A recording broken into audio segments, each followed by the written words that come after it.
Welcome, dear viewers. For more exclusive, thrilling stories every week, join our membership. Sit back, relax, and sip your coffee. Enjoy.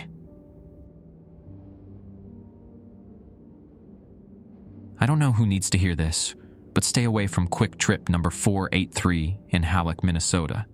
You've probably seen the news by now. 3 employees found unconscious in the walk-in freezer last month, eyes wide open, skin blue as winter sky, but still breathing. The 4th one, Tony Gustafson, vanished without a trace. The security footage showed him walking into the bathroom at 3:17 a.m. and never coming out. The authorities called it an unexplained workplace incident and blamed it on carbon monoxide poisoning. But I know better. I know because I was Tony's replacement. My name is Finn Larson.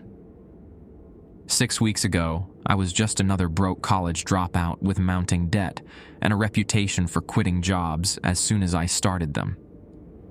My parents had finally cut me off after I bailed on my 3rd attempt at community college, so I packed everything I owned into my beat-up Chevy Impala and headed north to stay with my uncle in Kittson County.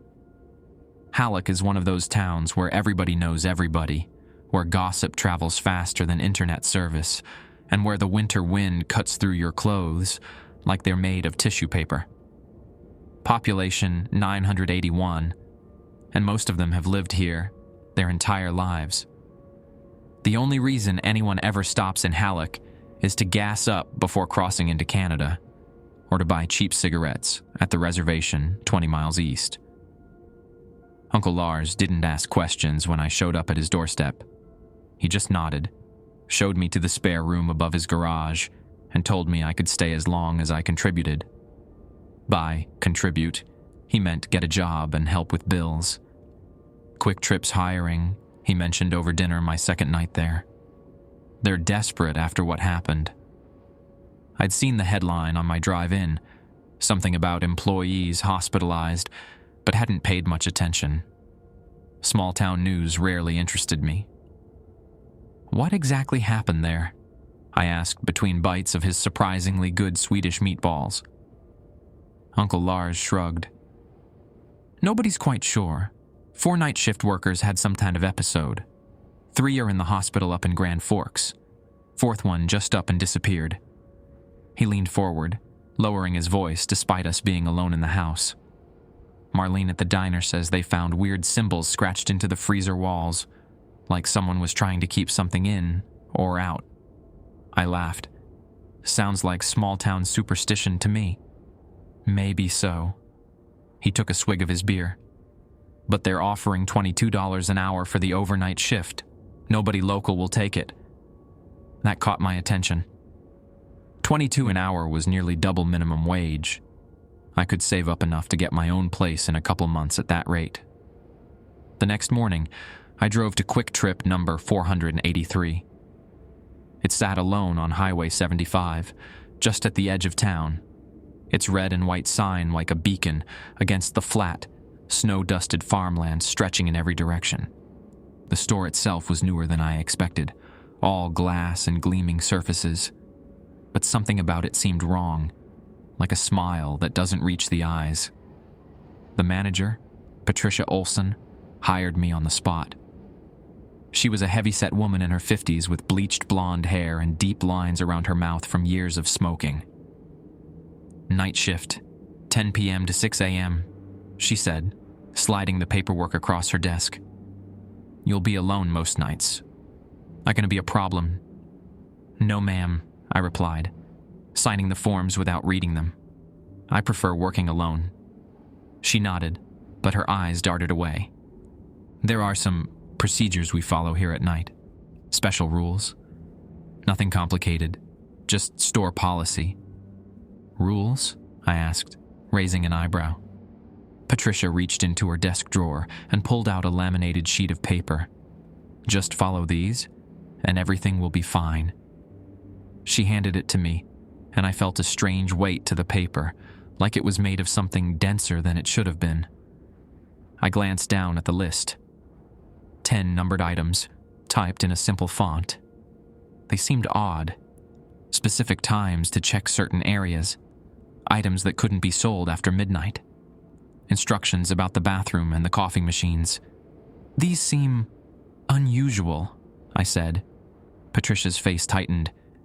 Every Kwik Trip has its quirks. This location just has a few more than most. She stood up abruptly. Your shift starts tonight. Don't be late. As I walked out to my car, I noticed something on the roof of the building. A small black object, like a carved figurine, perched above the entrance. I squinted, trying to make out what it was, but the sun caught my eyes. When I looked again, it was gone. I didn't think much of it at the time. I should have run then and never looked back. Little did I know that Kwik Trip number 483 wasn't just a gas station. It was a threshold, and I had just agreed to become its keeper. Uncle Lars raised his eyebrows when I told him I'd been hired for the night shift. You sure about that, Finn? After what happened to those folks? I shrugged, scrolling through my phone. 22 an hour to stand around and sell snacks? I'd work in a morgue for that kind of money. He didn't laugh. Just be careful. This town might seem boring, but... He trailed off, focusing on his crossword puzzle. But what? Nothing. He folded his newspaper. Some places just have history, that's all. I arrived at Kwik Trip at 9:45 p.m. for my first shift. The evening clerk, a college-aged girl named Jenny, barely acknowledged me as she counted down her register. You're the new guy, huh? She didn't look up from the bills. Good luck. Thanks, I replied, setting my backpack down behind the counter. Any tips for the overnight? Jenny finally met my eyes, her expression flat. Just follow the rules. Those weird instructions Patricia gave me. Are they for real? Jenny zipped her bag closed with unnecessary force. I wouldn't know. I leave before 10. She headed toward the door, then paused. Oh, and don't go into the storage room unless you absolutely have to. Why not? It smells weird, like really weird. She was gone before I could ask anything else. The first hour passed uneventfully. I stocked coolers, wiped down counters, and helped the occasional customer buying gas or late-night snacks. By 11 p.m., the store was empty, and the world outside had gone dark and still. The only sounds were the quiet hum of refrigerators and the soft tick of the clock behind the counter. I pulled out the laminated rule sheet Patricia had given me. At 11:30 p.m., locked a bathroom door and placed the out-of-order sign. Do not remove this sign until 5 a.m. The coffee machines must be unplugged at exactly midnight. Do not plug them back in until 4:13 a.m. If the phone rings between 1 a.m. and 3 a.m., allow it to ring exactly 3 times, then answer. Say only, Kwik Trip 483. How may I help you? If you hear nothing but breathing, hang up immediately. The walk-in freezer must remain closed between 2 a.m. and 4 a.m. No exceptions. If you see a customer wearing a red scarf, do not make eye contact. Complete their transaction quickly and do not engage in conversation. Do not sell milk after 1 a.m. If a stray dog appears at the window, draw the blinds and remain at the register until it leaves. At 3:33 a.m., face the security camera in the northeast corner and count backward from 10. Do this even if you think no one is watching. The chips in aisle 3 sometimes fall off the shelves. Return them only using the tongs kept behind the counter. If you notice the bathroom door is open at any point during your shift, despite having locked it, close the store immediately and leave the premises. Do not return until sunrise. I snorted. This had to be some kind of hazing ritual for new employees. Probably Jenny or Patricia would be watching the security footage, laughing at me following these ridiculous instructions. Still, $22 an hour to play along with their game. Easy money. At 11:30, I dutifully locked the bathroom and hung the out-of-order sign. No big deal. Most nights we probably didn't get any customers who needed it anyway. At midnight, I unplugged the coffee machines. That one actually made me feel bad. What if a trucker came in wanting coffee? But rules were rules, even stupid ones. Around 12:45 a.m., a man in a John Deere cap entered, nodding silently at me before browsing the snack aisle. He brought a bag of chips and a Mountain Dew to the counter. As I rang him up, he glanced at the dark coffee machines. "No coffee tonight?" "Machines are down," I said, bagging his items. "Sorry about that." He frowned. "That's odd. I stop here every Tuesday night on my way back from Roseau. Always get the same cup of French roast." I hadn't realized it was Tuesday.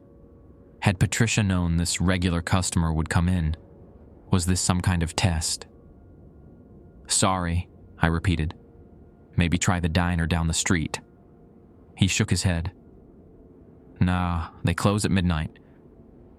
He took his bag and headed to the door, then stopped and turned. "You're new." "First night," I confirmed. "They tell you about the rules?" My hand instinctively touched the laminated sheet in my pocket. "Yeah." He nodded. "Follow them." Then he was gone. At 1:17 a.m., the phone rang. I jumped, nearly dropping the energy drink I'd been sipping to stay awake. I counted 1 ring, 2 rings, 3, then picked up. "Kwik Trip 483. How may I help you?" Silence, then soft breathing. The hairs on my arm stood up. I slammed the phone down, heart racing. Coincidence? It had to be. Someone with a wrong number or a bored teenager making prank calls. At 2 a.m., I did a quick walkthrough of the store, making sure everything was in order. All quiet, except a bag of chips had fallen from its rack in aisle 3. I froze, staring at the bright yellow package on the floor. Hadn't I just straightened that display an hour ago? I remembered rule number 9. This was ridiculous. I started to bend down to pick it up, then hesitated. What if someone was watching?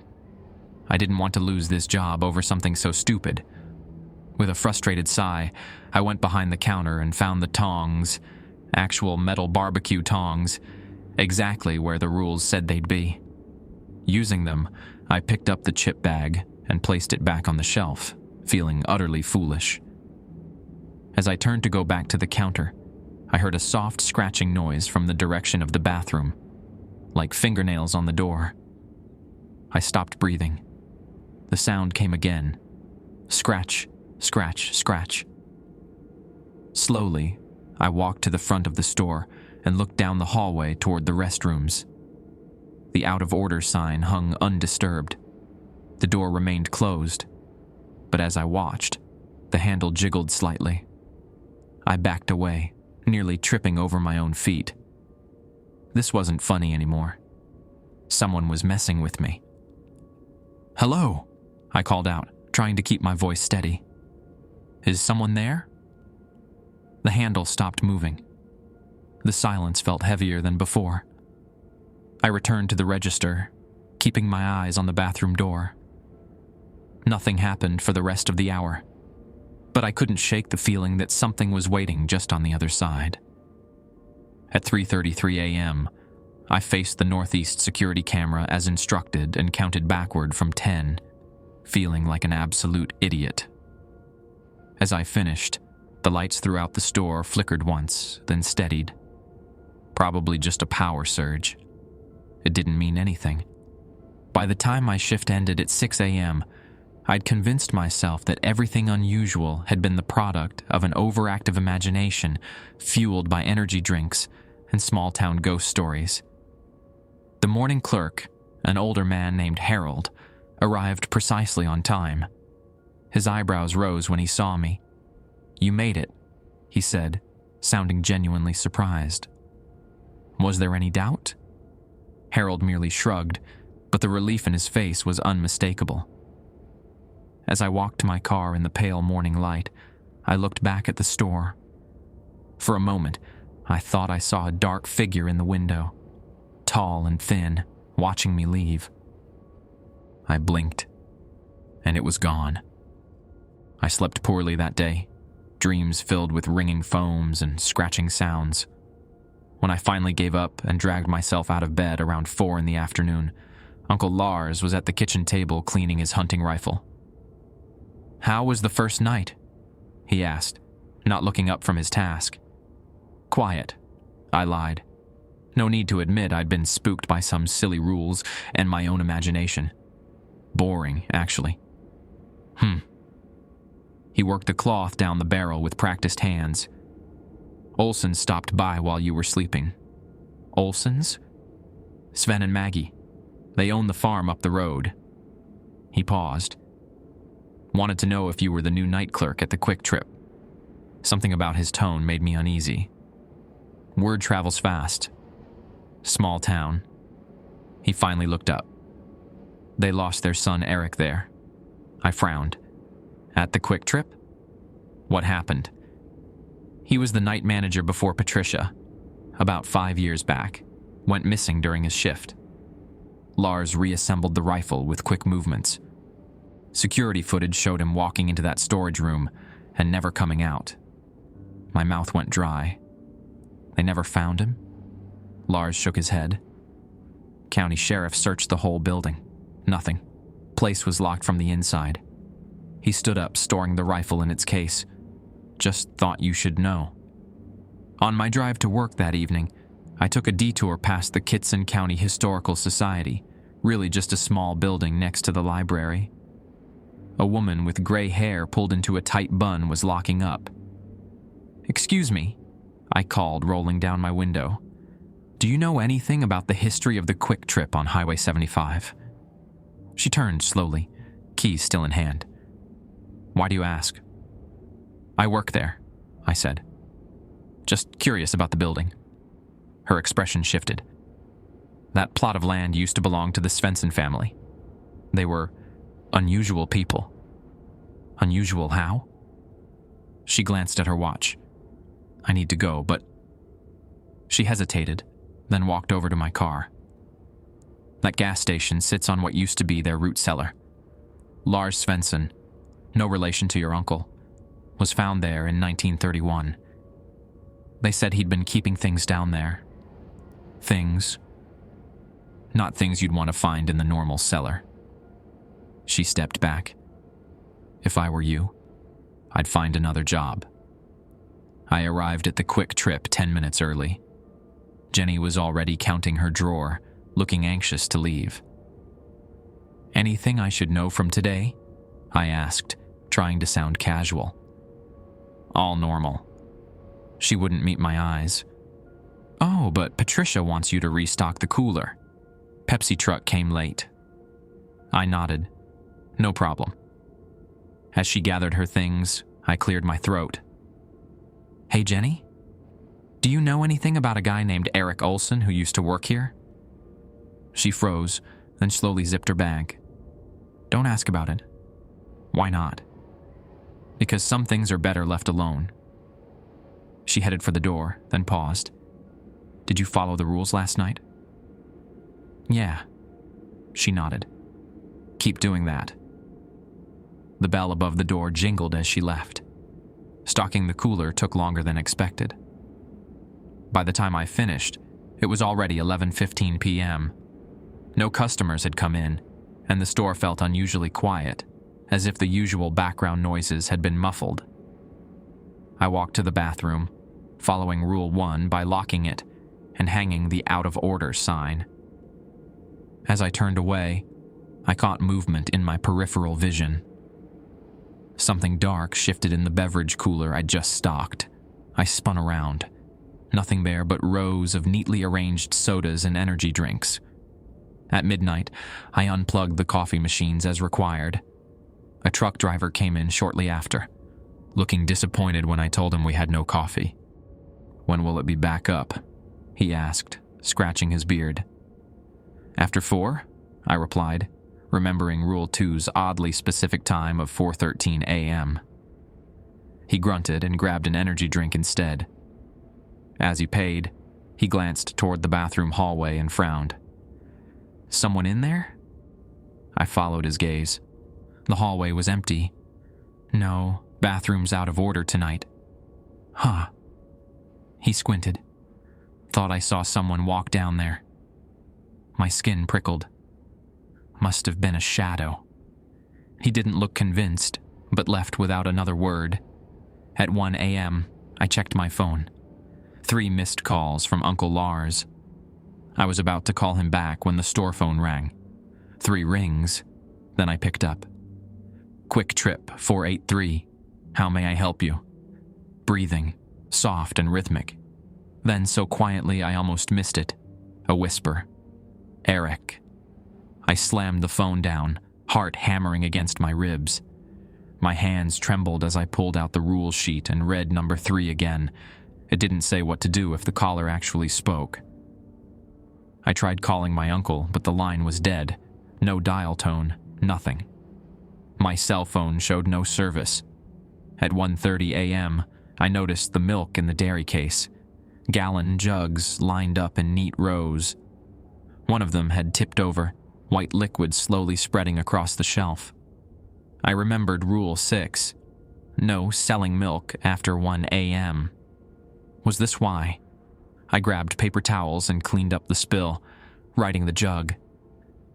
As I did, I noticed something strange about the consistency. Thicker than milk should be, almost like glue. When I turned around, a bag of chips lay on the floor in aisle 3.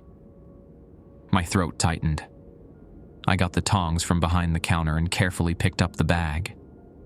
As I placed it back on the shelf, I heard a soft thud from the back of the store. The storage room. I should ignore it. Nothing in the rules said I had to investigate strange noises.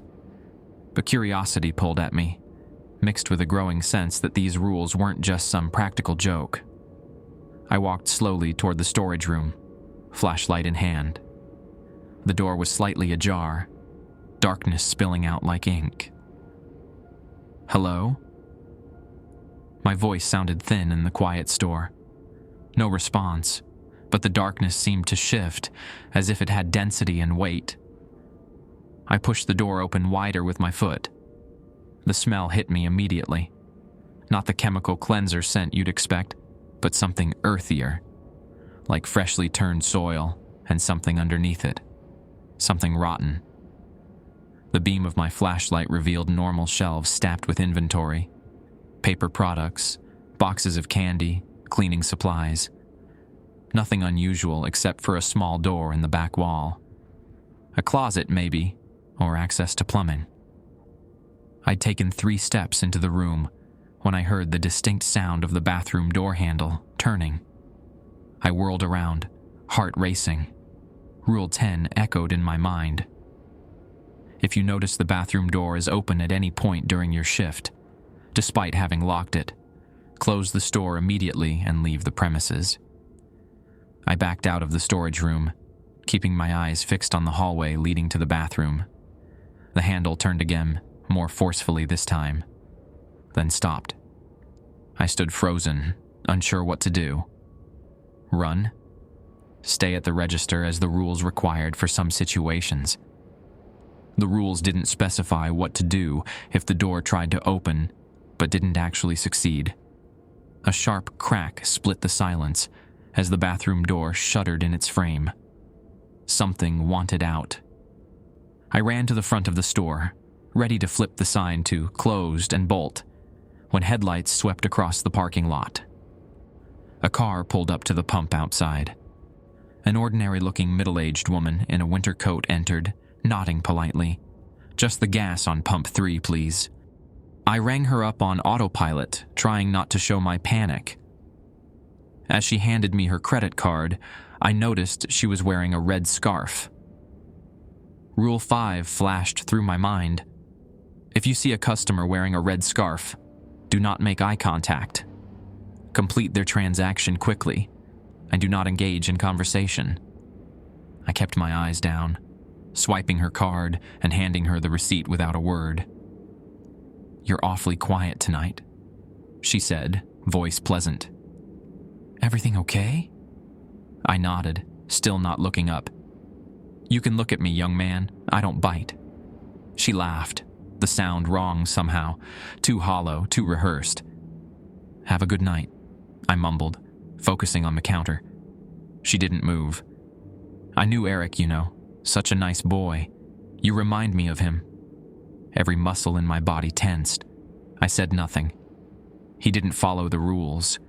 Her voice dropped lower. "Don't make his mistake." When I finally looked up, she was gone. The store was empty, though I hadn't heard the door chime. Outside, Pump 3 stood vacant. No car, no woman. At 3:33 a.m., I faced the northeast camera and counted backward from 10 as instructed. As I reached 1, the lights flickered, and every screen in the store, the register, the ATM, the lottery machine, briefly showed the same image: a dark figure standing in the bathroom.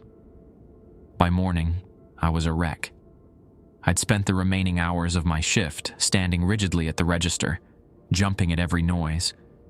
The bathroom door had stopped its assault, but occasional scratching sounds continued until dawn. Harold arrived at 6 a.m. sharp, taking one look at me and frowning. "Rough night?" I nodded weakly. "You saw something," he stated, not a question. "The woman in the red scarf," I whispered. "She wasn't real, was she?" Harold's face paled. "You talked to her?" "No." "Well, she talked to me. I didn't respond." He relaxed slightly. "Good. That's good." He hesitated. "Look, if you're smart, you won't come back tonight. What happens if I don't follow the rules?" Harold's eyes darted toward the bathroom hallway. "You become one of them." I should have quit right then. Any reasonable person would have. But I've never been accused of being reasonable, and frankly, I needed the money. Plus, something about this situation had hooked into my curiosity like a fish barb, painful to remove. Uncle Lars was out when I got home, so I collapsed into bed without bothering to eat. My sleep was fractured by dreams of red scarves and bathroom doors that wouldn't stay locked. I woke to knocking around 3 in the afternoon. Uncle Lars stood in the doorway, concern etched across his weathered face. "You look like hell, kid." I sat up groggily. "Thanks. Got something for you." He tossed a small object onto the bed, a silver pendant on a leather cord, a 5-pointed star inscribed with symbols I didn't recognize. "What's this supposed to be?" "Protection." He crossed his arms. "Belonged to your grandmother. She was Sami, you know." I turned the pendant over in my hand. "Like from northern Scandinavia?" He nodded. "The old people brought more than recipes when they came here. They brought their beliefs too." He shifted uncomfortably. "You should wear it, especially at that gas station." "You don't actually believe—" "Just wear it, Finn."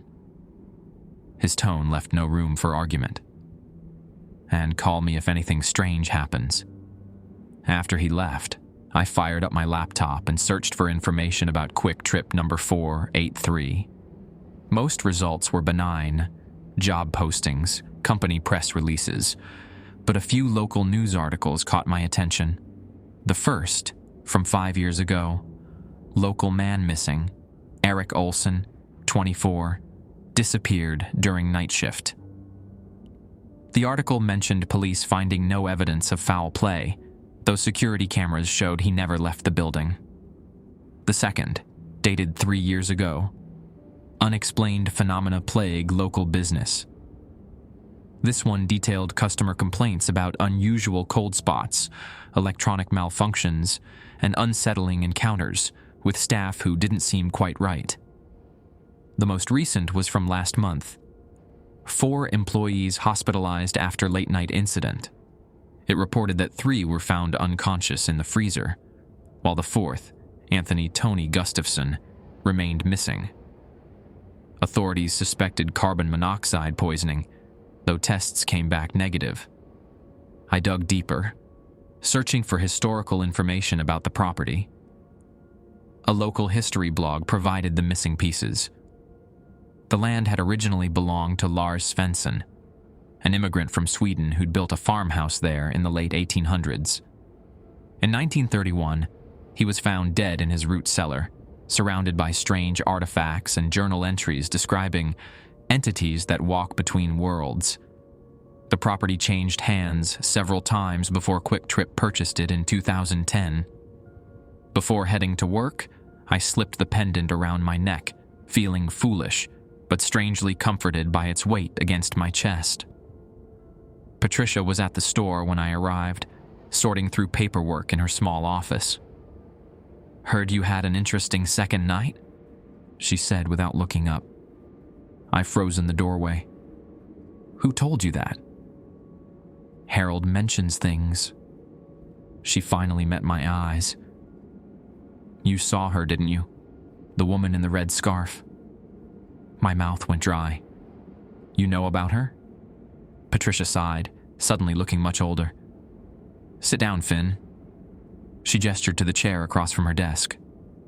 "I should explain some things." I sat, heart thumping against my ribs. "That building," she began, "it's not normal. Never has been. When they built it, they found things in the ground. Old things. The construction crew wanted to stop, but corporate pushed ahead." "What kind of things?" "Symbols carved in stone. Bones arranged in patterns. A box made of some metal they couldn't identify." She rubbed her temples. "They moved it all, built right over the site." "And then what?" "Then people started seeing things, hearing things." She pulled open a drawer and took out a bottle of pills, swallowing one dry. "At first we thought it was just stories. Every small town has them, right? But then employees started going missing. Eric first, then others." "Tony Gustafson," I supplied. She nodded. "We found the rules taped to the bathroom mirror one morning. Don't know who put them there. The cameras showed nothing. But we noticed something. If we followed them, nothing bad happened." "So you just accepted it?" "People vanishing. Weird rules appearing from nowhere." Patricia's laugh held no humor. "What would you have me do? Call corporate and tell them our store is haunted? That we need to follow magic rules to keep the monsters away?" She shook her head. "They'd shut us down. And then what happens to this town? Kwik Trip is the biggest employer here now that the mill closed." I thought about that. Halleck was already dying like so many small towns. Without the gas station, it might disappear entirely. "So what are these things? Ghosts?" She looked uncomfortable. "Not exactly. More like visitors. They can only cross over at certain times, under certain conditions. The rules prevent those conditions. And the woman in the red scarf? She's the worst of them." Patricia's voice dropped to a whisper. "She looks for weaknesses, tests boundaries. Don't have her speak to her." The store phone rang, making us both jump. "That'll be Jenny," Patricia said, standing. "She's running late." Before leaving for the night, Patricia handed me a key on a plain metal ring. "For the storage room cabinet," she explained. "There's a box inside with chalk, salt, and some other items. If the bathroom door opens, not just tries to open but actually opens, use them to draw a circle around yourself. Stay inside it until dawn." I pocketed the key, nodding despite my skepticism. The first few hours of my shift passed quietly. I checked off the rules methodically. Lock the bathroom at 11:30. Unplug coffee machines at midnight. The phone rang at 1:05 a.m. 3 rings, then I answered. "Kwik Trip 483. How may I help you?" This time, instead of breathing, I heard what sounded like water dripping. Slow, steady plops in the background. Then a man's voice, distant yet clear.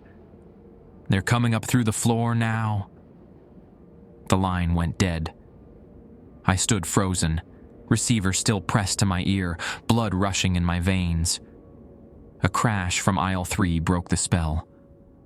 I hung up and cautiously approached the sound. Not just one bag of chips this time. The entire rack had toppled, sending bags scattering across the linoleum. I remembered Rule 9. The chips in aisle 3 sometimes fall off the shelves. Return them only using the tongs kept behind the counter. I grabbed the tongs and began picking up bags, my hands shaking. Each time I put one back, I could feel something watching me. The weight of unseen eyes pressed against my back, yet every time I turned around, I was alone. The mess took nearly 20 minutes to clean. As I returned the last bag to the shelf, the store went completely silent. The ever-present hum of coolers, the soft buzz of fluorescent lights, all stopped. In that vacuum of sound, I heard it clearly, a wet, sliding noise from behind the bathroom door, like something large and damp dragging itself across tile, then scratching, not the tentative sounds from previous nights, but frantic, desperate clawing. I backed away, fingers closing around the storage room key in my pocket. At the back of the store, I fumbled with the lock on the metal cabinet Patricia had mentioned. Inside, I found an old shoebox containing a bag of salt, a stub of chalk, and a small leather-bound book. I grabbed everything and hurried back to the front. The scratching had grown louder, punctuated now by a rhythmic thumping, as if something heavy was throwing itself against the door. My hands trembled as I opened the book. The pages were filled with handwritten notes, diagrams, and what looked like prayers in various languages. A bookmark indicated a page titled Emergency Protocols. Below it were instructions for creating protective circles and barriers, complete with illustrations. Thump. The bathroom door shuddered in its frame. Working quickly, I used the chalk to draw a circle around the register area, copying the symbols from the book along its circumference. I poured salt along the line, reciting words I didn't understand from the page. Crack. Wood splintered as something struck the bathroom door with terrifying force. I completed the circle just as the bathroom door burst open. From my position behind the counter, I couldn't see the hallway, but darkness spilled from it. Not simply absence of light, but something deeper, like liquid shadow. Within that darkness, something moved. I caught glimpses, a limb too long to be human, fingers that bent backward, eyes that reflected light like an animal's. I clutched the pendant Uncle Lars had given me, its metal warm against my palm. The darkness reached the edge of my chalk circle and stopped, roiling against an invisible barrier. A voice whispered from within the shadows, neither male nor female, young nor old. Let us in, keeper. The door is open. My throat constricted. What do you want? To cross over, to exist in your world. The darkness curled like smoke. So many spaces between things here, so many gaps to fill. What happened to the others? Eric, Tony. They serve, they bridge worlds, as will you in time. Something scraped across the floor. A fallen candy bar, sliding along the tile, pushed by an unseen force. It stopped just at the edge of my circle. A gift, the voice said. We are not unkind. We offer exchange. I don't want anything from you. You seek answers. We have them. The darkness pulsed, and within it appeared a face I recognized from news photos. Tony Gustafson. His eyes were wrong, too dark, too empty. The rules protect the store, he said, voice hollow. But not for your sake. They keep us contained, weakened. That's why you took people? To weaken the rules? The darkness rippled. The rules can be broken by choice. We merely encourage those choices. Tony's face melted back into the shadows. Your uncle knows more than he says. The voice continued. Ask him about the Svensson cellar. Ask what his grandfather found there. Ice shot through my veins. How do you know about my uncle? We know all who have touched this place. The darkness withdrew slightly, contracting toward the hallway. Dawn approaches. We must retreat. The voice grew fainter. But we'll return tonight, and the next. There is no escaping us now that you've seen. I remained motionless in my protective circle as the darkness receded, slithering back down the hallway and into the bathroom. The door swung shut with a soft click. The store's normal sounds returned in a rush. Coolers humming, lights buzzing. I stayed in my circle until 6 a.m. when Harold arrived. He took one look at the chalk markings and paled. The door opened. I nodded, too exhausted to speak. Jesus. He crossed himself. You need to talk to Maggie Olson. Eric's mother? Why? Because she knows how to close what's been opened. He glanced nervously at the bathroom. And because she's been waiting for someone like you, someone who saw them and survived. I drove home in a fog of exhaustion and fear, my mind replaying the night's events. Uncle Lars was in the kitchen making coffee when I stumbled in. You look rough, he noted, eyebrows furrowed. Coffee? I collapsed into a chair. Something happened last night. His hand stilled on the coffee pot. What kind of something? The bathroom door opened. The words felt inadequate to describe the horror I'd witnessed. There was darkness and voices. Lars set a mug in front of me with unexpected gentleness. You're wearing the pendant. It wasn't a question. It helped. I wrapped my fingers around the warm mug. The darkness couldn't cross some circle I drew. Good. He pulled out a chair and sat heavily. Your grandmother's people knew about such things. Uncle Lars, what do you know about the Svensson cellar? His face drained of color. Who told you about that? The thing in the darkness. I took a sip of coffee, wincing at its bitterness. It said to ask what your grandfather found there. Lars was silent for a long moment, then stood and walked to a cabinet above the refrigerator. He returned with a dusty bottle of aquavit and poured a generous splash into his coffee. My grandfather, he began, worked for Lars Svensson as a farmhand. In the fall of 1931, Svensson became obsessed with his root cellar, spent hours down there, started telling folks he'd found a door. A door to what? He wouldn't say. Lars took a long swallow of his spiked coffee. One night, my grandfather heard screaming from the cellar. Found Svensson dead, surrounded by strange markings, and a hole in the earth that seemed to go down forever. My skin prickled. What happened to the hole? They filled it with concrete, tons of it, covered the whole area. He refilled his mug. When Kwik Trip bought the land, they dug it all up again. And now things are coming through. Lars nodded grimly. Maggie Olson might know more. Her family has been in this area since before the Svenssons. Harold said the same thing, that I need to talk to her. You should. Today. He stood up. I'll drive you out there after you've rested. I slept dreamlessly for 6 hours. When I woke, the sun was already lowering in the sky, painting the snow-covered fields gold and pink. Uncle Lars was waiting in his pickup, engine running. The Olson farm sat 8 miles outside of town, a white 2-story farmhouse with a red barn and several outbuildings. As we pulled into the gravel driveway, a large dog, some kind of husky mix, bounded toward us, barking enthusiastically. A stocky older man with a full beard emerged from the barn.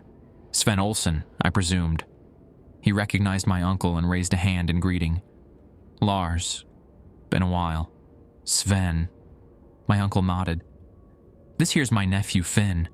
He's working nights at the Kwik Trip. Sven's expression hardened. Maggie's inside. Maggie Olson was a small woman with silver-streaked auburn hair pulled back in a tight bun.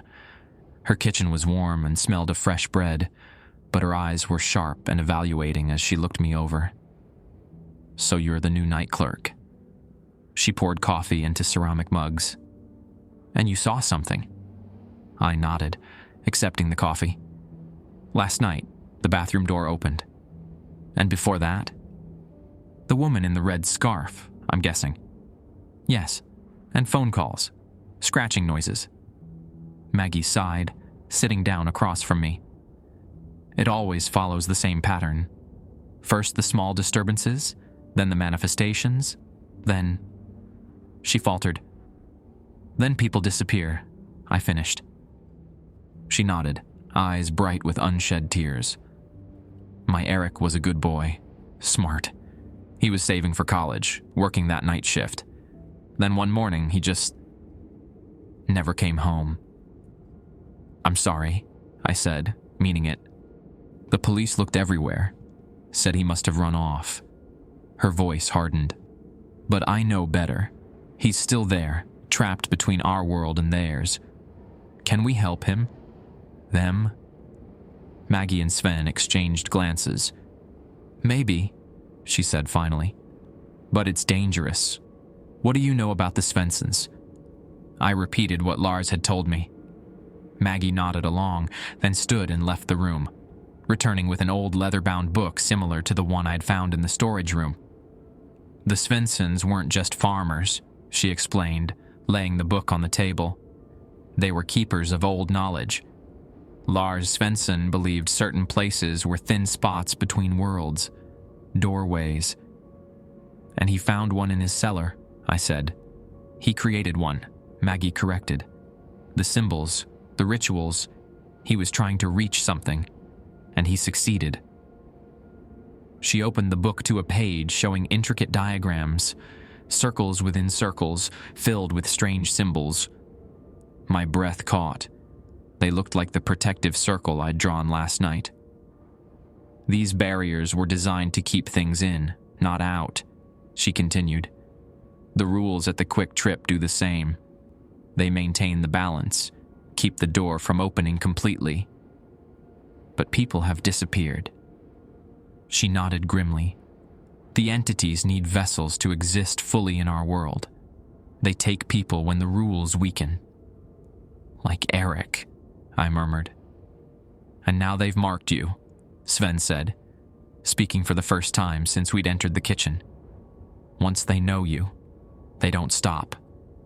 A shiver ran down my back. "What can I do?" Maggie turned more pages in the book, stopping at an illustration of what looked like a sealing ritual. "We can close the door, permanently." Her finger traced the diagram. "But it requires someone who's seen them and survived. Someone they've spoken to." "Me," I realized. "Yes. And it must be done when the barrier is finished. 3:33 a.m. Tonight." Maggie nodded. "If you're willing." "What do I need to do?" "We'll come to the store after midnight," she explained. "You'll need to create a distraction so we can access the bathroom without being seen on cameras. Corporate monitors them remotely." "What kind of distraction?" "A power outage would work," Sven suggested. "Brief enough not to raise alarms, but long enough for us to get inside." "I can pull the breaker for a few minutes," I offered. "Good." Maggie closed the book. "Once inside, we'll need to perform the sealing ritual. It's not complicated, but it must be precise. And if it works, the door closes forever. The entities return to their world, and our world goes back to normal.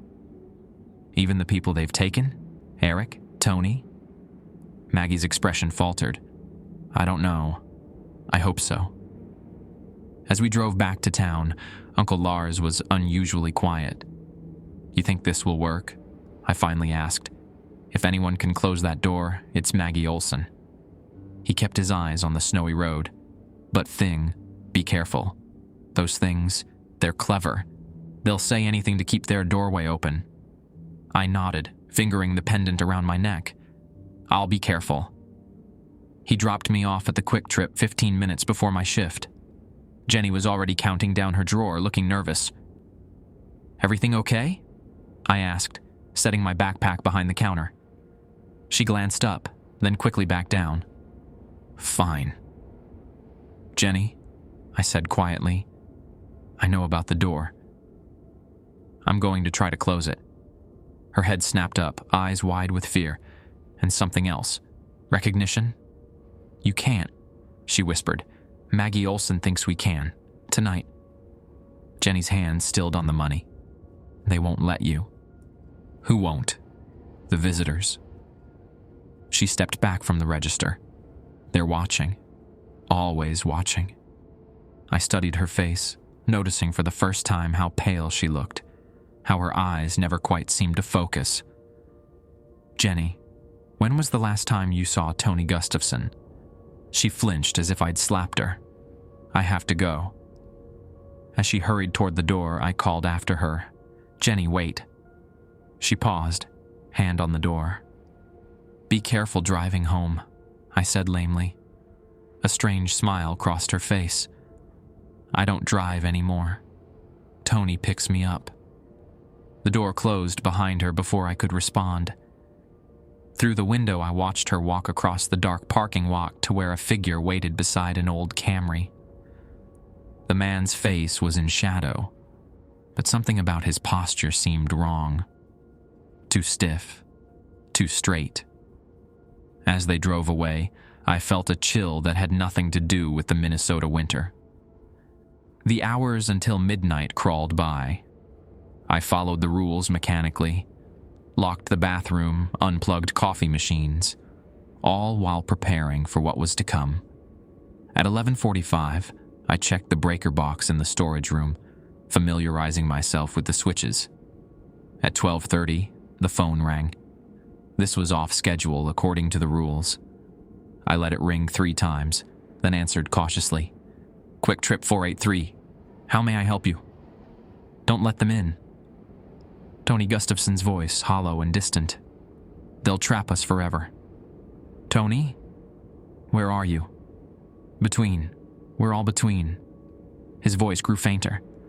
"The door goes both ways, Finn. Don't..." The line went dead. At 1:15 a.m., headlights swept across the parking lot. I recognized Uncle Lars's truck. 3 figures emerged, Lars, Sven, and Maggie, carrying a large canvas bag. When they entered, I nodded in greeting. "Ready?" Maggie's eyes darted to the security cameras. "Do it now." I hurried to the storage room and pulled the main breaker. The store plunged into darkness, emergency lights casting weak pools of illumination near the exits. As my eyes adjusted, I saw Maggie and Sven moving swiftly toward the bathroom, Lars close behind. I gave them 30 seconds, then restored power. The lights flickered back to life, computers rebooting with soft beeps. I returned to find the bathroom door ajar, voices murmuring inside. Approaching cautiously, I peered in. The small space had been transformed. Candles burned in the corners, and Maggie was drawing a complex pattern on the floor with chalk, reciting words in a language I didn't recognize. Sven and Lars stood by, holding open a page in the ancient book. "Good. You're here," Maggie said without looking up. "We need to begin."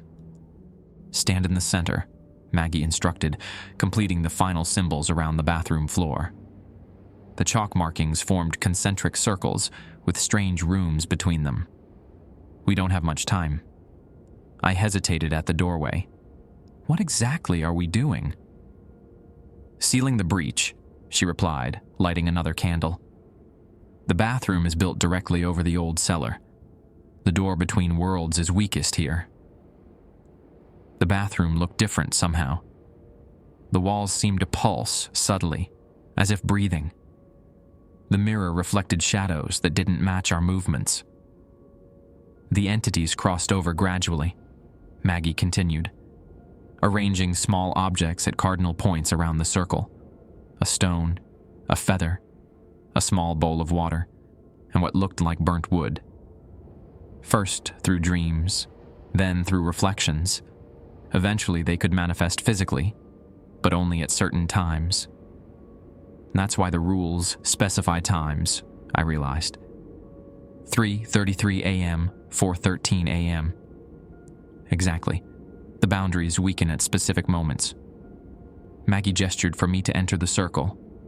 We need to perform the ritual exactly at 3:33. Sven checked his watch. 20 minutes. I stepped carefully into the center of the chalk design. The pendant around my neck felt warm against my skin. What now? We wait, Lars said, positioning himself by the door. And hope nothing interferes. The minutes ticked by in tense silence. Outside the bathroom, the store remained quiet. Too quiet. No phone calls, no falling chips in aisle 3. At 3:25 a.m., the lights flickered. A low hum built in the walls, vibrating through the floor. They know, Maggie whispered, clutching her book tighter. They're coming. The temperature dropped suddenly. My breath clouded in front of my face. The mirror began to fog over, strange symbols appearing in the condensation as if drawn by an invisible finger. Stand ready, Sven warned, pulling a small knife from his pocket. He pricked his finger, letting a drop of blood fall onto the chalk line. Blood of the bereaved to bind the door. Maggie did the same. Blood of the seeker to find the way. Lars followed suit. Blood of the land to guard the threshold. They looked at me expectantly. Blood of the witness to seal the breach, Maggie prompted. Sven handed me the knife. I pricked my finger, watching the crimson droplet fall to the chalk circle. It sizzled on contact, the white line briefly glowing red. The hum intensified. The mirror cracked from edge to edge with a sound like breaking ice. It's starting, Maggie said, opening the book to a marked page. When I begin the recitation, repeat the response after each line. Don't stop, no matter what you see or hear. I nodded, throat dry. 3:32, Sven announced, eyes on his watch. The sink faucet turned on by itself, water pouring out black as ink. The liquid defied gravity, flowing upward to form writhing shapes in the air. Don't look at it, Lars warned. Focus on Maggie. 10 seconds, Sven counted. 5, 4, 3, 2. At exactly 3:33 a.m., Maggie began to recite words in a language that sounded ancient, harsh consonants and flowing vowels that made my ears ache. After each phrase, she paused and I repeated what sounded like a response in the same language. The walls trembled. Dust fell from the ceiling. The black water coalesced into a vaguely humanoid shape, reaching toward us with elongated limbs. Keep going, Lars urged when I faltered. Maggie's voice grew stronger, the words tumbling faster. The chalk lines began to glow, first white, then blue, then a deep purple that cast eerie shadows. The air in the small bathroom felt charged, like just before a lightning strike. The water creature lunged at the circle but couldn't cross the glowing boundary. It shrieked in frustration, the sound like metal scraping metal. We close the path, Maggie intoned in English. We close the path, I repeated. We sealed the door. We sealed the door. By blood and word, by fire and stone. I echoed her words, feeling a strange power building within the circle, a pressure against my eardrums. The bathroom door slammed shut, then burst open again.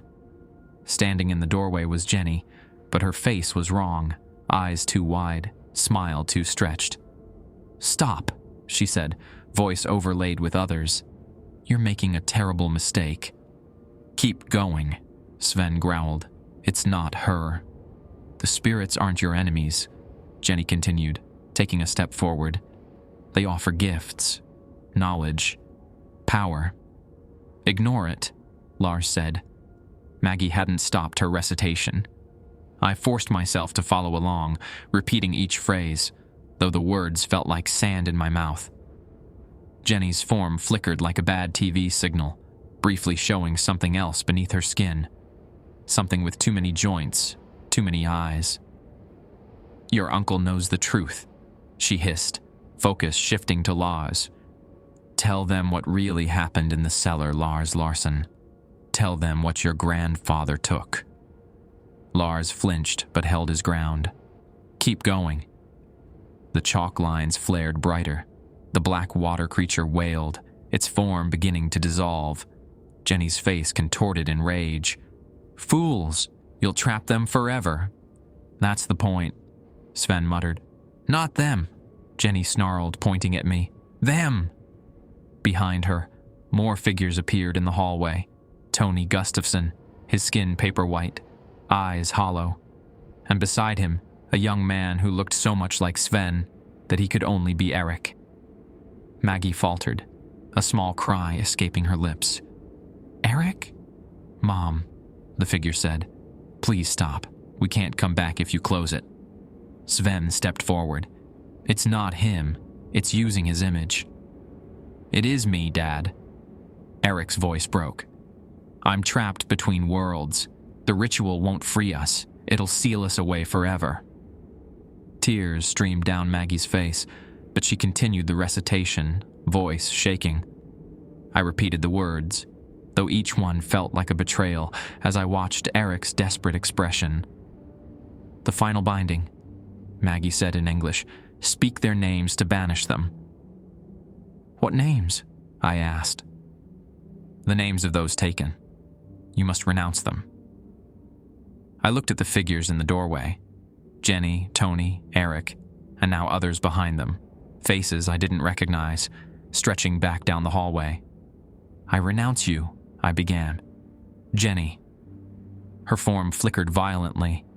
Tony Gustafson. The black water creature shrieked. Eric Olson. "No!" Maggie cried. "Not my boy!" But it was too late. The name hung in the air. Eric's figure began to dissolve like smoke in wind. "Mom," he whispered. "I'm sorry." Maggie fell to her knees, sobbing. The ritual faltered. The chalk lines dimmed. The pressure in the room dropped suddenly. "No," Sven barked. "We have to finish it." Uncle Lars grabbed the book from Maggie's hands. "I'll do it." As he began to recite, the figures in the doorway rushed forward as one. The black water creature expanded, enveloping Jenny and Tony like a shroud. They crossed the threshold into the bathroom. "Stay in the circle," Lars shouted at me. I stood frozen as the entity surged toward us. It hit the boundary of the inner circle and recoiled, hissing. "The final words," Lars urged. "Now!" I stumbled through the closing phrases, my voice breaking. The chalk circle blazed with blue-white light. The walls shook, tiles cracked and fell from the ceiling. "By our will, by our blood, the door is closed." A concussive wave erupted from the circle, throwing everyone backward. I slammed against the bathroom wall, pain exploding in my shoulder. For a moment, I blacked out. When I came to, the bathroom was in ruins. The mirror had shattered completely.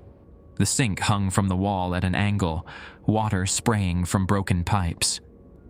The chalk markings were gone, erased by the blast. Sven was helping Maggie to her feet. Lars lay near the toilet, a gash on his forehead bleeding freely. "Uncle Lars?" I scrambled to him. "I'm all right," he groaned, sitting up slowly.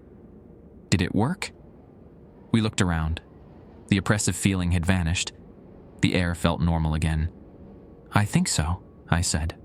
"No," Maggie whispered, staring at the floor. "Look." In the center of the room, where the chalk circles had been, a small crack had appeared in the tile. As we watched, it widened slightly, a faint glow emanating from within. "We weakened it," Sven said grimly, "but didn't close it entirely." "Why not?" I demanded. "We did everything right." Maggie looked at Lars, her expression hardening. "Because someone here doesn't want it closed." Lars avoided her gaze. "What's she talking about?" I asked him. Before he could answer, a new sound cut through the hiss of water. Store bells jingling. Someone had entered the front door. Who could that be at this hour? Sven whispered. We crept out of the bathroom, soaked and battered. In the harsh, fluorescent light of the store stood Patricia, looking strangely calm despite the chaos. "I was afraid of this," she said, surveying our bedraggled appearance. "You tried to close it." "Patricia," I started, "we can explain." "No need." She walked forward, her movements oddly stiff. "I've been expecting this since you first saw the woman in the red scarf." My blood ran cold. "How did you know that?" "I never told you specifically who I saw." She smiled, the expression never reaching her eyes. "Because she is me, of course." Patricia's form flickered, briefly revealing a gaunt figure in a crimson scarf before shifting back. "You're one of them," I whispered. "I am their voice in this world." She looked at Lars, just as your uncle was meant to be. All eyes turned to Lars, who stood pale and shaking. "What is she talking about?" I demanded. "Tell them, Lars," Patricia urged. "Tell them what your grandfather really found in the Svensson cellar." Lars swallowed hard. "A book, like Maggie's, but older, and a key." "A key to what?" Sven asked. "To the door between worlds," Patricia answered. "The Larson family were chosen as keepers.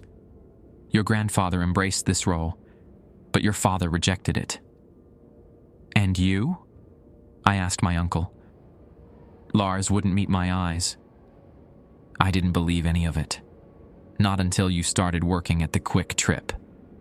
He's been helping us all along," Patricia said, smiling coldly. "Sending his own nephew to feed our hunger."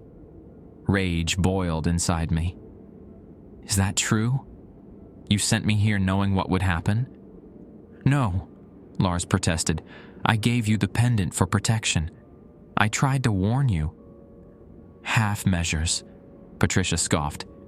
"You knew the truth but lacked the courage to embrace your heritage." She turned to me. "But you, Finn Larson, have proven yourself worthy. You've seen us and survived. You've spoken with us and maintained your mind." "What do you want from me?" I asked, backing away. "To take your rightful place as keeper of the door." Patricia extended her hand. "In exchange for the safe return of those taken." Behind her, the front doors opened again. Jenny and Tony entered, followed by Eric and others, all pale, all moving with the same strange coordination, but unmistakably alive. Maggie gasped, reaching toward her son. "Eric?" "They can come back," Patricia said. "All of them, if you agree to maintain the balance, not to close the door, but to guard it, to follow the rules, and ensure others do too." "Don't listen," Sven warned. "It's a trick." But Maggie was already moving toward Eric, her face transformed by hope and longing. "Mom," Eric said, his voice faint but his own. "Please." Patricia turned to me, eyes gleaming. "What will it be, Finn? Close the door forever and condemn these souls to oblivion, or become the new keeper and save them all?" I fingered the pendant around my neck, mind racing. The ritual had failed, but we'd weakened the door. If I agreed to Patricia's terms, would I be saving these people or damning myself? "I need to think," I said. "There's no time," Patricia replied. "The door is unstable now. Choose quickly or lose everything." Behind her, Eric reached for his mother's hand. Their fingers touched, and Maggie sobbed with relief. "Finn, please," she begged. "Save my boy." The weight of the decision pressed down on me like a physical force. Close the door forever, or become its keeper.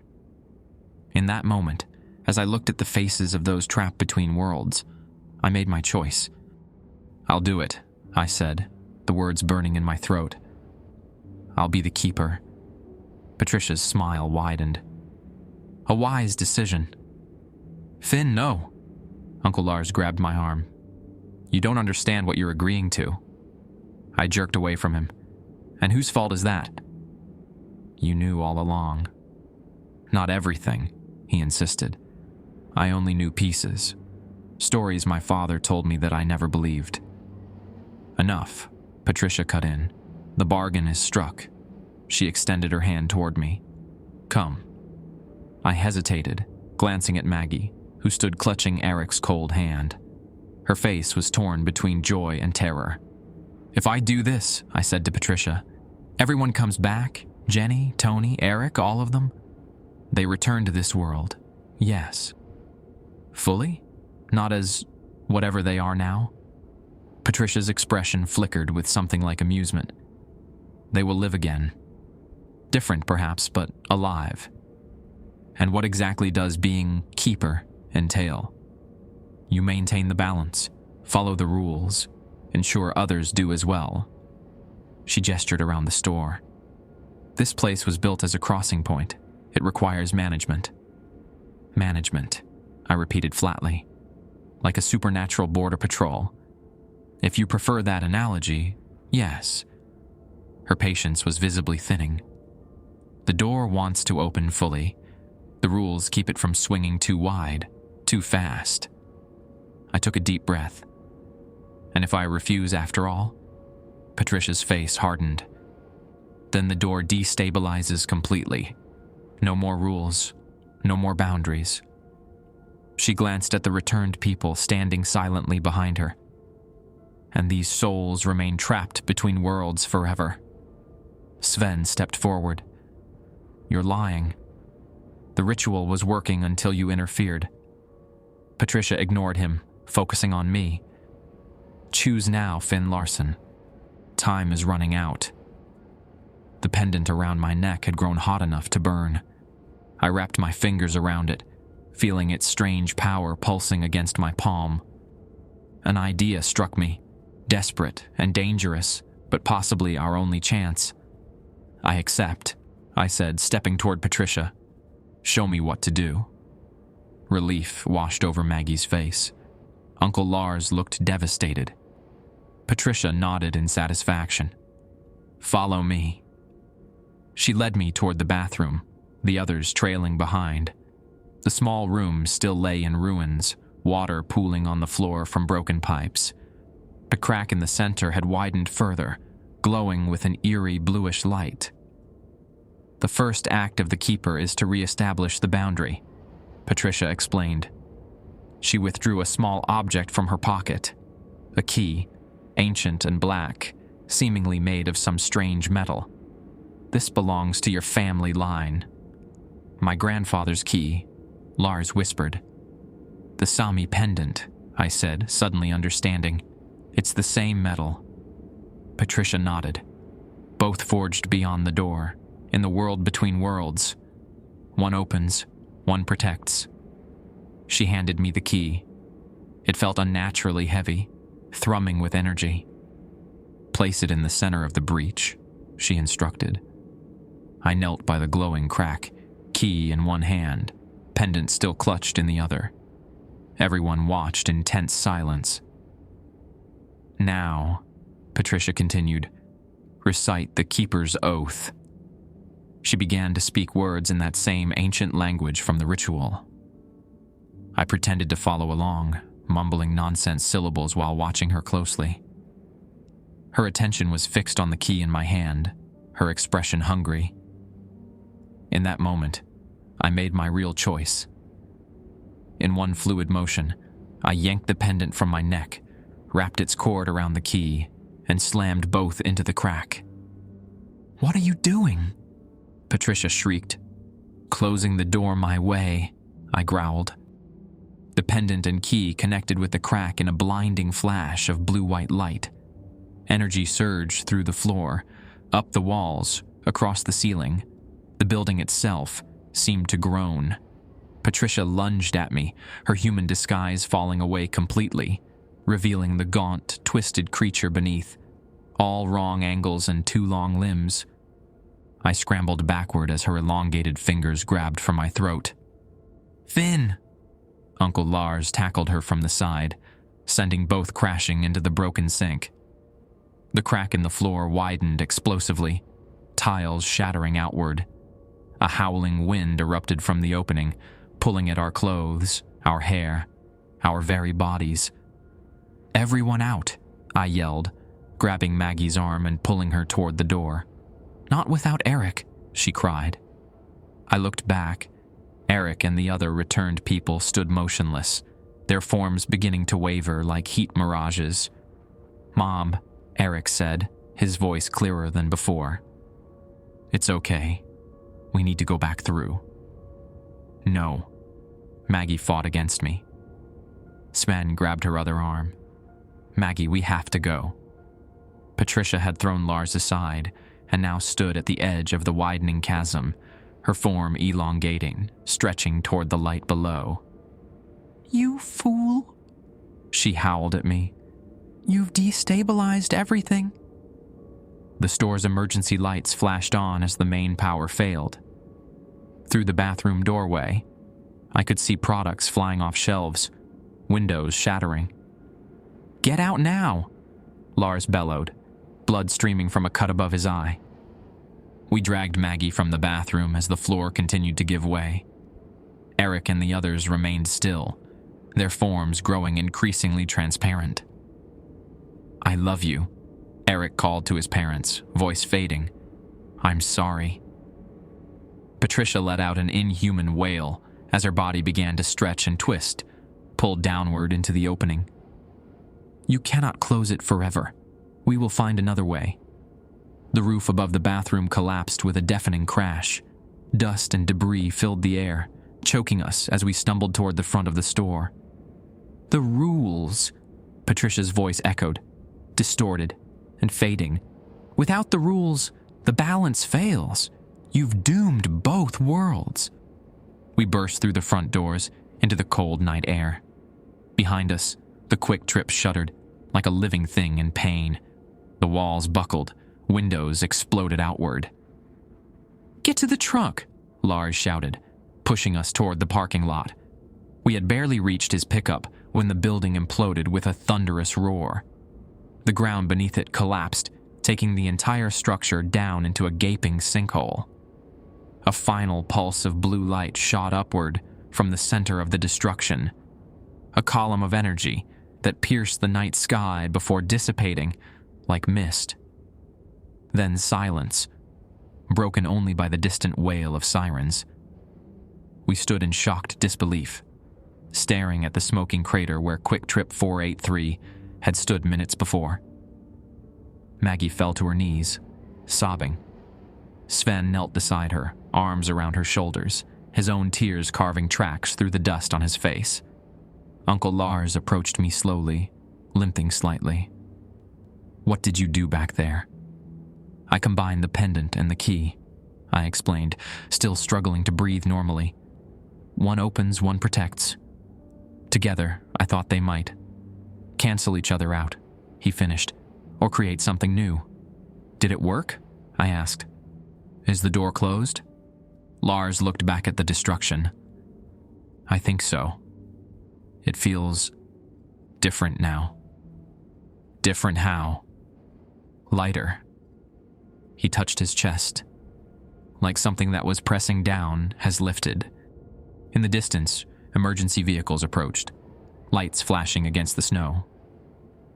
"What do we tell them?" I asked. "Gas leak," Lars replied.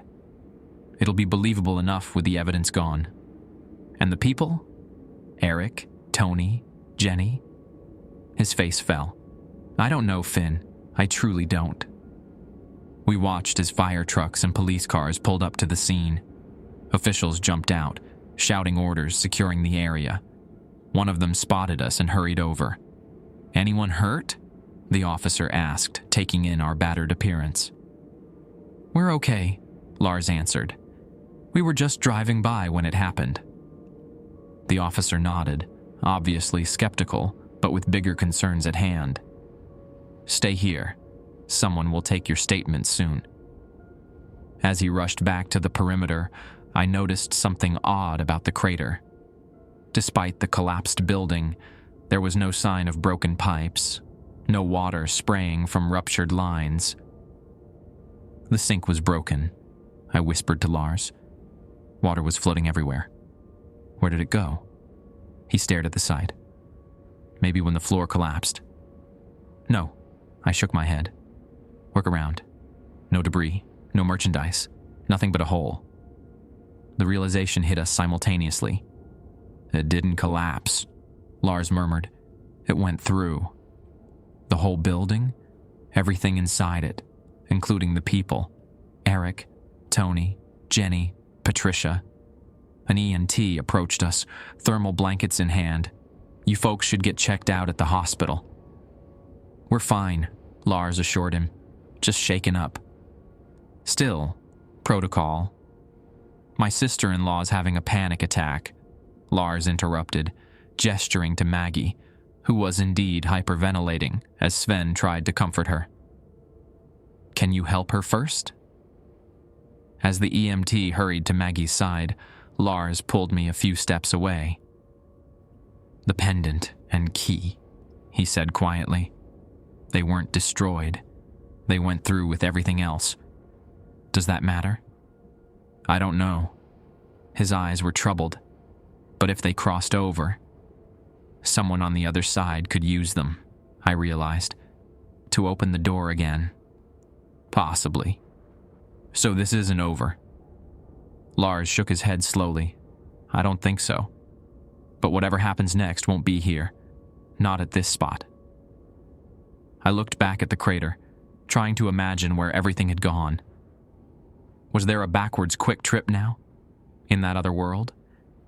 Were Eric and the others there, still trapped between lives? Your grandfather, I said. In the stories, what happened to him after he found the key? Lars hesitated. He changed. Began to see things others couldn't. Places others couldn't go. Like what? Doors, everywhere. Ordinary doors that led to extraordinary places. Lars looked at me intently. Finn, have you noticed anything strange since you used the pendant? Now that he mentioned it, I had seen something odd while staring at the crater. Just for a moment, the empty hole had seemed to shimmer, revealing what looked like an inverted version of the gas station, its lights glowing from underneath. Maybe, I admitted. I'm not sure. Before we could discuss it further, a police officer approached for our statements. For the next hour, we repeated our fabricated story, driving by, explosion, rushing to help. The authorities seemed to accept the gas leak theory, especially after utility crews arrived and began discussions about underground lines. By dawn, we were finally allowed to leave. Sven and Maggie followed us back to Uncle Lars's house in their truck, all of us too shaken to be alone. As we pulled into the driveway, I noticed something unusual on the front porch. A small cardboard box that hadn't been there when we left. Stay in the car, Lars ordered, approaching the package cautiously. He examined it without touching, then called me over. It's addressed to you. Sure enough, my name was written on top in neat flowing script. No return address, no postage. Should I open it? I asked. Lars nodded grimly. I think you have to. Inside the box, nestled in crumpled newspaper, lay a single item, a red scarf, and beneath it, a handwritten note. Rules can be rewritten. Will be seen, you keeper. The red scarf felt wrong in my hands. Ordinary fabric that somehow carried an extraordinary weight. Uncle Lars insisted we burn it immediately. We watched it curl and blacken in his backyard fire pit, yet I couldn't shake the feeling that destroying it had accomplished nothing. In the days that followed, life in Halleck attempted to return to normal. The Kwik Trip incident dominated local news, with authorities finally settling on a sinkhole explanation. The underlying limestone had eroded, they claimed, causing the gas station to collapse. plans to rebuild were already underway. I attended the memorial service for Eric Olson, though his body had never been found. The church was packed, a testament to how beloved he'd been in the community. Maggie stood stoic beside Sven, accepting condolences with quiet dignity. When she saw me, something passed between us, a shared understanding that transcended words. "He's not gone," she whispered when I approached. "Just somewhere else now." I nodded, hoping she was right. A week after the incident, I sat with Uncle Lars at his kitchen table, nursing a beer and discussing my future. "I've got an offer to work construction up in Grand Forks," I told him. "Decent pay, steady hours." "You're leaving then?" It wasn't a question, but I answered anyway. "I need to. Every time I drive past that empty lot." "I understand." He toyed with his beer bottle. "But Finn, you should know. What happened there, what you did with the pendant and key, it marked you." "What do you mean?" "The note called you Keeper. That means something." His eyes were grave. "They don't give up easily." "The door is closed," I insisted. "The whole building's gone." "Doors can be rebuilt," he countered, "especially when the key and pendant crossed over with it." I rubbed my temples, feeling a headache building. "So what am I supposed to do? Stay here forever, guarding an empty lot?" Lars shook his head. "No, but be vigilant, watch for signs, and if you ever see another list of rules..." "Run the other way," I finished. Exactly. That night, I dreamed of Eric Olson. We stood in a version of Kwik Trip number 483 that was both familiar and wrong. Colors inverted, angles slightly askew. The air hummed with energy. "You shouldn't be here," Eric said, his form more solid than I'd ever seen it. "Where is here exactly?" I asked, looking around the twisted store. "The space between. The halfway place." He gestured to the walls, which seemed to breathe slightly. "Exists alongside your world, touching at certain points. Like the gas station." He nodded. "Places built on thresholds, crossroads, borders." "Are you okay?" I asked awkwardly. A smile ghosted across his face. "I'm something. Not alive, not dead, but I exist." "And the others?" "Jenny, Tony. Here too. We all serve the purpose." "What purpose?" Eric's expression darkened. "You'll find out soon enough. She's not finished with you." "Patricia?" The woman in the red scarf. "She has many names, many faces." He glanced nervously over his shoulder. "I shouldn't be talking to you. They'll know." "Who's they?" "The travelers, the ones who walk between." He began to fade. "Be careful of doors, Finn." All doors. I woke with a jolt, heart racing. Morning sunlight streamed through the window, but the dream felt more real than my waking surroundings. I could still smell the inverted Kwik Trip, like ozone and wet earth. After a quick shower, I went downstairs to find Uncle Lars already up, coffee brewing. He took one look at my face and frowned. "You saw something." I nodded, describing the dream. He listened without interrupting, his expression growing increasingly troubled. "It's starting," he said when I finished. "Just like with my grandfather." "What happened to him exactly?" Lars sighed. "After he found the key, he began having visions. Then he started sleepwalking. They'd find him in strange places, old wells, abandoned houses, once even standing in the middle of Lake of the Woods at night, miles from shore with no boat nearby." "How?" "He claimed to use doors, regular doors that temporarily connected to other places." Lars poured coffee into mugs with shaking hands. "Eventually, he disappeared altogether. Left a note saying he'd found the right door and was going through. And no one ever saw him again. Not in this world." He met my eyes. but I think you just did, in your dream. Ice shot through my veins. Your grandfather was one of them. Maybe, or maybe he became something else entirely. Lars pushed a mug toward me. The point is, this isn't over for you. I drove to Grand Forks that afternoon to look at an apartment near my new job site. The city felt reassuringly normal after Halleck. People going about their business, no mysterious gas stations or doors to other worlds. The apartment was small but clean, on the third floor of a converted warehouse downtown. As the landlord showed me around, I felt myself relaxing for the first time in weeks. This could work. A fresh start, away from strange rules and interdimensional portals. "So what do you think?" the landlord asked, jangling his keys. "I'll take it," I said. "When can I move in? End of the week work for you? Just need first and last month's rent." We shook hands on the deal, and I wrote him a check, feeling oddly optimistic. Maybe Uncle Lars was being paranoid. Maybe the nightmare was truly over. On my drive back to Halleck, I stopped at a roadside diner for coffee.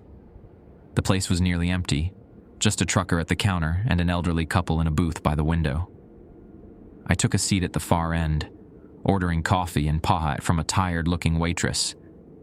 As I waited, I noticed something strange about the restroom door at the back of the diner.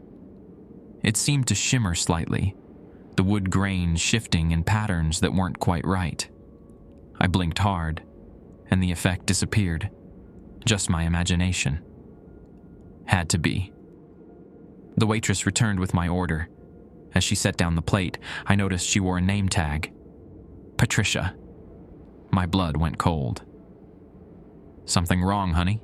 she asked, her voice nothing like the Patricia I knew. "No, sorry. Just tired." I forced a smile. She nodded sympathetically. "Long drive ahead?" "Not too bad. Heading back to Halleck." "Halleck?" She frowned. "Isn't that where that gas station collapsed last week? Terrible business." "Yeah, I was there, actually." Her eyebrows shot up. "No kidding? You're lucky to be alive." "Yes, so." She refilled my coffee cup. "Well, enjoy your pie. Holler if you need anything else." As she walked away, I felt my heartbeat returning to normal. Just a coincidence.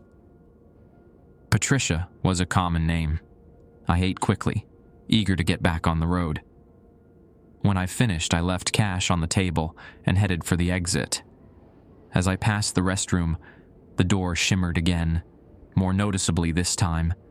The wood grain swirled like water, forming patterns that almost resembled letters. Despite every instinct screaming at me to leave, I found myself drawn toward it. My hand reached for the knob, almost of its own accord.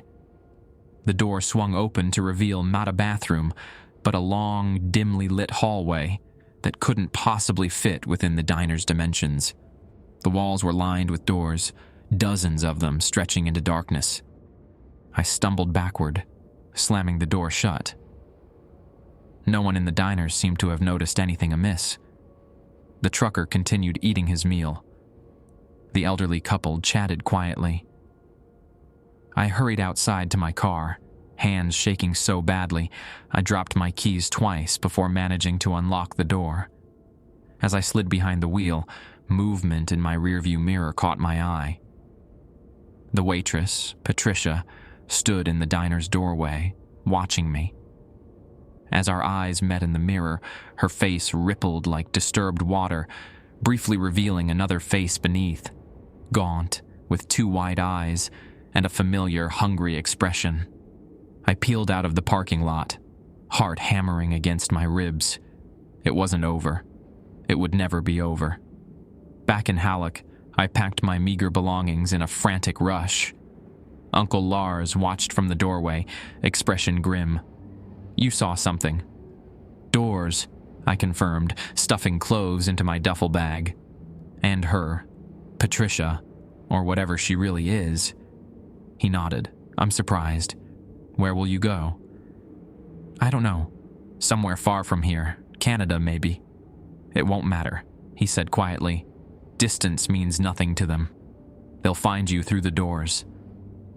I paused, a shirt half folded in my hands. Then what am I supposed to do? Learn to control it. He sat on the edge of the bed. My grandfather wrote journals before he disappeared. Notes about the doors, how to find them, how to choose where they lead. You have these journals. Some. Others were lost. He met my eyes. But I think you might be able to find them. How? Through the doors, if you can learn to navigate them, to control which ones you open. He trailed off. You could find answers, maybe even find a way to truly close the breach. Or I could disappear like your grandfather. That's the risk. He didn't sugarcoat it. But running won't save you. They've marked you as keeper. They'll keep finding you, keep testing you. I sank down beside him, suddenly exhausted. I never asked for this. None of us did. He patted my shoulder awkwardly. But here we are. That night, I dreamed of doors, hundreds of them, thousands, stretching in every direction through an infinite gray fog. Some were ornate, carved with strange symbols. Others were simple, wooden, familiar. One by one, they opened as I passed, revealing glimpses of other places, other times. Eric stood beside me in the fog, more substantial than before. You're beginning to see, he said. The spaces between. I don't want to see. Too late for that. He gestured at the endless doors.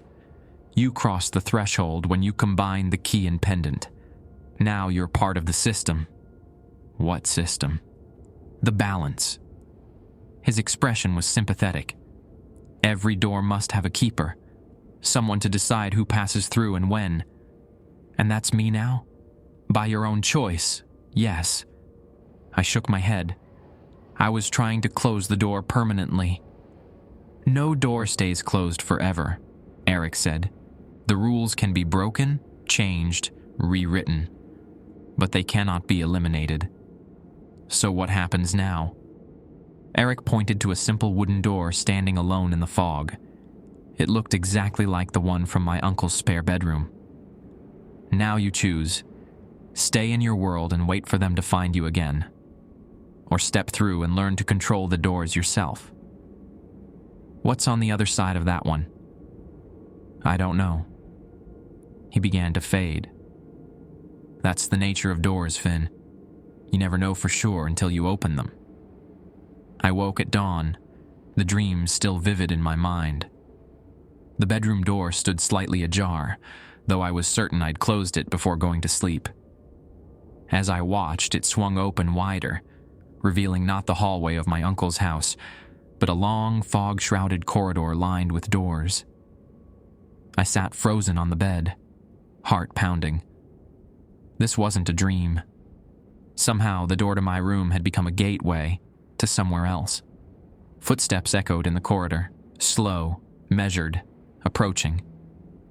A figure emerged from the fog, tall and thin, wearing a red scarf that trailed behind like a streak of blood.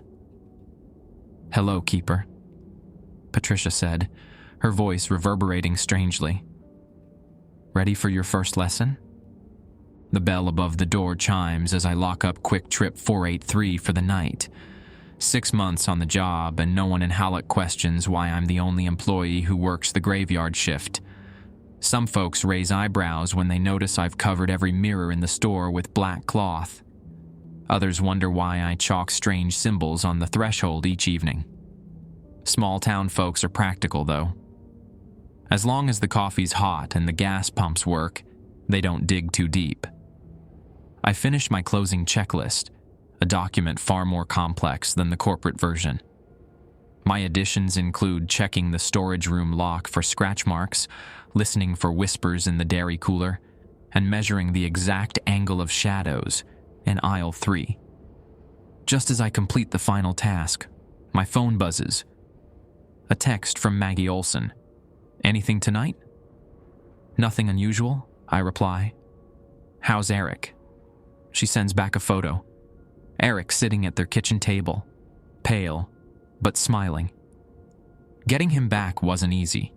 It required sacrifices, bargains with entities that exist in the spaces between reality. But he's home now, even if he sometimes stares at ordinary doors for hours, or speaks in languages that have never existed on this side. The store feels different after hours, alive in ways that defy explanation. Coolers hum in harmonies too perfect to be mechanical. Shadows move against the flow of light. The bathroom door occasionally knocks from the inside, gentle but persistent.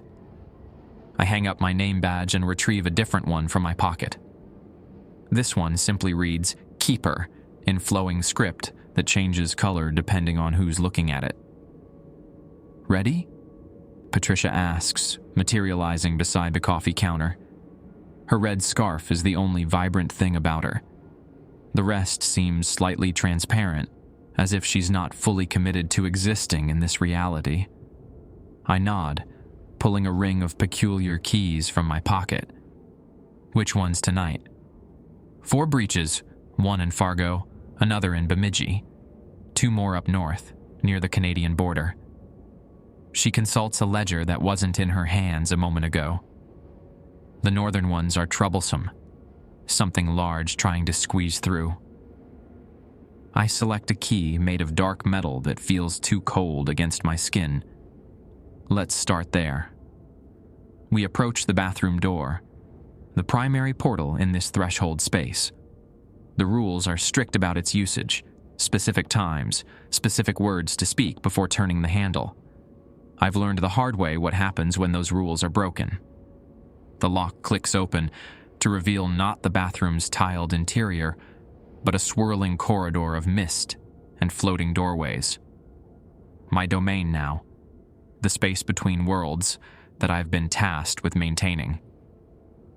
Uncle Lars visits sometimes, bringing journals from his grandfather, the previous keeper, before he ventured too deep into the in-between.